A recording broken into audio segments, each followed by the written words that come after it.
अब शेख तकी तो इतना जालिम था, उसने फिर एक शर्त और रख दी। कहने लगा कि मैं जब मानूंगा इसको अल्लाह है, ये मेरी बेटी शेख तकी की पुत्री 12-13 वर्ष की लड़की मृत्यु को प्राप्त हो चुकी थी और उसको कब्र में दबा दिया गया था।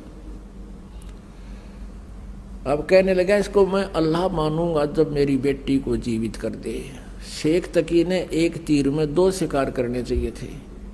चाहे थे कि जय नहीं जीवित हुई मेरी बेटी तो इसकी हार हो जाएगी, और जीवित होगी तो मेरी बेटी मेरे पास हो जाएगी। इस राजनीति के माध्यम से उसने फिर ये कंडीशन रख दी। परमात्मा ने कहा कि अभी कह दे सिकंदर लोधी शेख तकी को,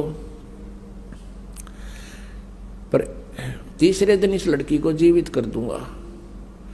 इससे पहले आसपास के अक्षेत्र में सब जगह डंडोरा पीट दो, मुनादी करवा दो। ऐसे नहीं बात बनेगी, कल ने फिर नाट जाएगा। यो हजारों लाखों आदमी हो, कई हजार की संख्या में, और उनको भी विश्वास हो भगवान का।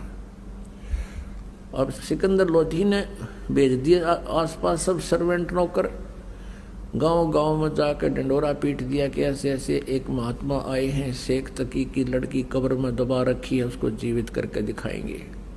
इस खबर को सुनकर कई हजार, 20, 30, 50 हजार की संख्या में वह इंसान इकट्ठे हो गए, आदमी औरत सब आ गई, कब्र फुड़वा दी। अब परमात्मा ने कहा कि शेख तकी तू अब अपने जंतर मंतर करके देख ले, कदे बाद में नंबर बनावे, कर ले तू जीवित अपनी बेटी को। सभी उपस्थित जनों ने कहा कि प्रभु इसके पास अगर कोई सिद्धि शक्ति होती तो अपनी बेटी को कौन मरने देता है, कौन कब्र में दबा के जाता है, आप ही करो, इसके बस का नहीं है। तब परमात्मा ने कहा कि हे शेख तकी की बेटी जीवित हो जा। कुछ देर इंतजार किया, नहीं हुई। फिर कहा कि हे शेख तकी की बेटी जीवित हो जा, वह नहीं जीवित हुई।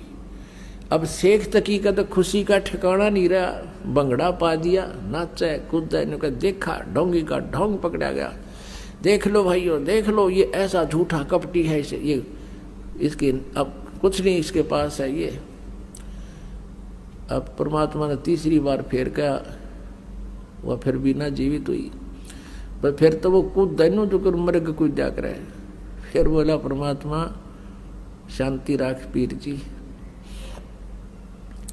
अब देखो पुण्यात्मा, उस दुष्ट इंसान को अपनी बेटी जीवित ना होने का गम नहीं, कबीर जी के हार जाने की खुशी बना रहे।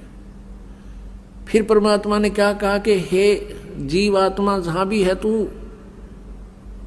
और कबीर आदेश से वापस आ जा और इसके शरीर में प्रवेश कर बेटी के में और बाहर आ जा।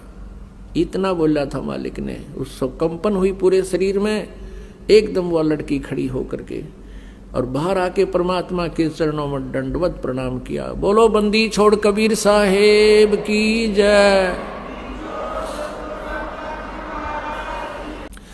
पुण्यात्माओं, इस प्रकार की लीलाओं को देखकर सबने कहा कि कमाल कर दिया, कमाल कर दिया, लड़की का नाम कमाली रख दिया। परमेश्वर ने कहा कि जा बेटी अपने पिता के साथ।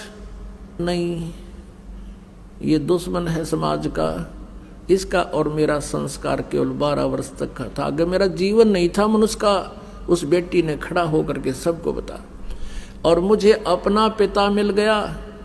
कबीर परमेश्वर के चरणों में शीश टेक दिया। आप मेरे मालिक हो, आप मेरे पिता हो, आप कुल के मालिक हो। अब उस लड़की को परमात्मा ने अपनी बेटी की तरह रखा और उसको भक्ति मार्ग पर आरूढ़ किया।